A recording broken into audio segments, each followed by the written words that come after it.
ಸ್ವಾಮಿ ಕೊರಗಜ್ಜ. ಓಂ ನಮ ಭಗವತೆ ವಾಸುದೇವಾಯ.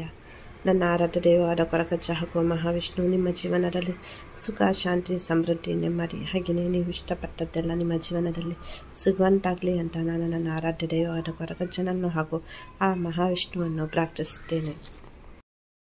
ನೋಡಿ, ಜೀವನದಲ್ಲಿ ಸಮಸ್ಯೆಗಳು ಅನ್ನೋದು ಹೇಳಿಕೆಯಲ್ಲಿ ಬರಲ್ಲ. ಒಬ್ಬೊಬ್ಬರಿಗೆ ಒಂದೊಂದು ರೀತಿಯ ಸಮಸ್ಯೆಗಳು ಇರುತ್ತೆ. ಆರ್ಥಿಕವಾಗಿಯೂ ಕೂಡ ಕೆಲವೊಮ್ಮೆ ಸಮಸ್ಯೆಗಳು ಬರುತ್ತೆ. ಆರ್ಥಿಕವಾಗಿ ಸಮಸ್ಯೆಗಳು ಅಂದರೆ ಹಣಕಾಸಿಗೆ ಸಂಬಂಧಿಸಿದಂತಹ ಸಮಸ್ಯೆಗಳು. ನಮ್ಮ ಕೈಯಲ್ಲಿ ಹಣ ಇರಲ್ಲ. ನಾವು ಯಾರಿಗೋ ಒಂದು ಹಣ ಕೊಟ್ಟಿರ್ತೇವೆ, ಏನೋ ಒಂದು ಇನ್ವೆಸ್ಟ್ಮೆಂಟ್ ಮಾಡಿರ್ತೇವೆ, ಆ ಹಣ ನಮಗೆ ಸಿಗಲ್ಲ.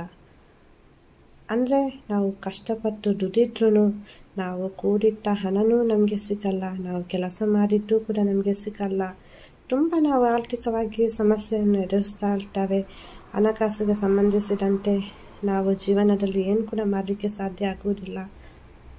ಹಣ ಇದ್ದರೆ ನಾವು ಜೀವನದಲ್ಲಿ ನಮ್ಗೆ ಇಷ್ಟಪಟ್ಟದ್ದನ್ನು ತಗೊಳ್ಬಹುದು.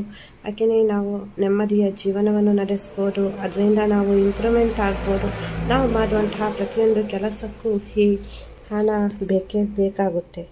ನೋಡಿ, ನಿಮ್ಮದು ಹಣ ಎಲ್ಲಿಯಾದರೂ ಒಂದು ಬ್ಲಾಕ್ ಆಗಿದ್ದರೆ, ಅಂದರೆ ಇವಾಗ ಕೊಡಬೇಕು ಅಂದವರು ಕೊಡ್ತಾ ಇಲ್ಲ, ಎಲ್ಲೋ ಒಂದು ಕಡೆಯಿಂದ ನಿಮಗೆ ಹಣ ಬರಬೇಕು, ಅದು ಬರಲ್ಲ. ನೀವು ಕೆಲಸ ಮಾಡ್ತೀರಾ, ಬಿಸ್ನೆಸ್ ಮಾಡ್ತೀರಾ, ಆದರೂ ನಿಮ್ಮ ಕೈಯಲ್ಲಿ ಹಣ ನಿಲ್ಲಲ್ಲ.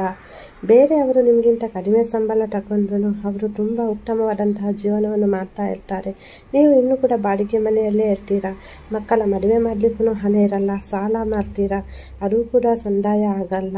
ಬೇರೆಯವ್ರ ಜೊತೆ ಸಾಲ ತಗೊಳ್ತೀರಾ ಅಥವಾ ಬಡ್ಡಿಗೆ ಹಣ ತಗೊಳ್ತೀರಾ, ಆದ್ರೂ ಅದು ಕೂಡ ಕಟ್ಟಲಿಕ್ಕೆ ಆಗಲ್ಲ. ಎಲ್ಲ ಕಡೆಯಿಂದ ನಿಮಗೆ ಹಣಕಾಸಿಗೆ ಸಂಬಂಧಿಸಿದಂತೆ ತುಂಬ ಸಮಸ್ಯೆಗಳು ಕಾಡ್ತಾ ಇರುತ್ತೆ.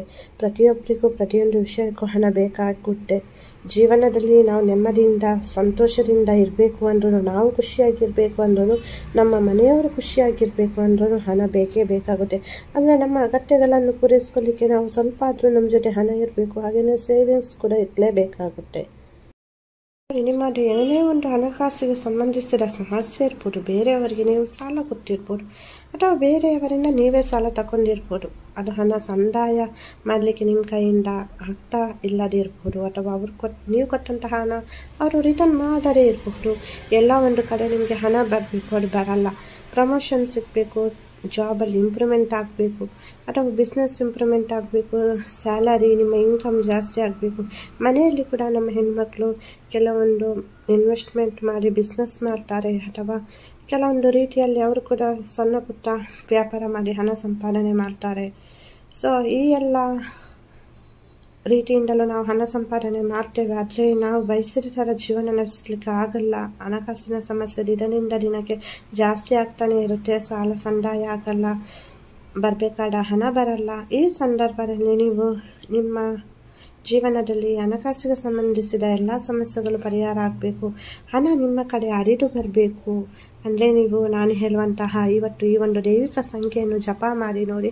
ಖಂಡಿತವಾಗಿಯೂ ನಿಮಗೆ 21 ದಿವಸದಲ್ಲಿ ರಿಸಲ್ಟ್ ಬಂದೇ ಬರುತ್ತೆ. ಅಂದರೆ ನಿಮಗೇನೋ ಗೊತ್ತಾಗುತ್ತೆ, ನೀವು ಆರ್ಥಿಕವಾಗಿ ಇಂಪ್ರೂವ್ಮೆಂಟ್ ಸ್ಟೆಪ್ ಬೈ ಸ್ಟೆಪ್ ಆಗ್ತಾ ಹೋಗ್ತೀರಾ. ಒಮ್ಮೆಲೆ ಆಗಲ್ಲ. So but step by step ನಿಮಗೆ ಗೊತ್ತಾಗುತ್ತೆ. ದಿನದಿಂದ ದಿನಕ್ಕೆ ನೀವು ಇಂಪ್ರೂವ್ಮೆಂಟ್ ಆಗ್ತಾ ಹೋಗ್ತೀರಾ.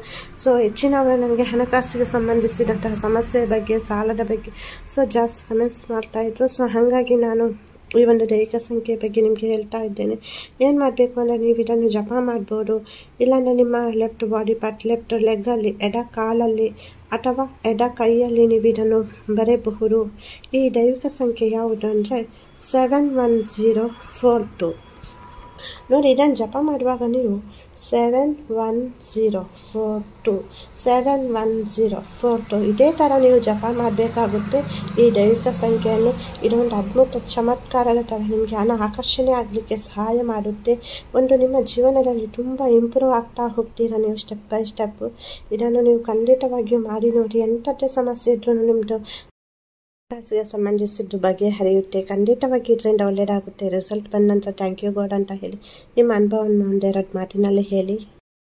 ನಿಮ್ಮ ಜೀವನದಲ್ಲಿ ಏನಾದರೂ ಸಮಸ್ಯೆ ಉಂಟು, ನೋವುಂಟು, ದುಃಖ ಉಂಟು, ಏನಾದರೂ ಪ್ರಾಬ್ಲಮ್ ಇದೆ ಅಂದರೆ ನಾನು ನನ್ನ ಪ್ರಾರ್ಥನೆಯ ಸಮಯದಲ್ಲಿ ನಿಮಗೋಸ್ಕರ ಪ್ರಾರ್ಥನೆಯನ್ನು ಮಾಡ್ತೀನಿ.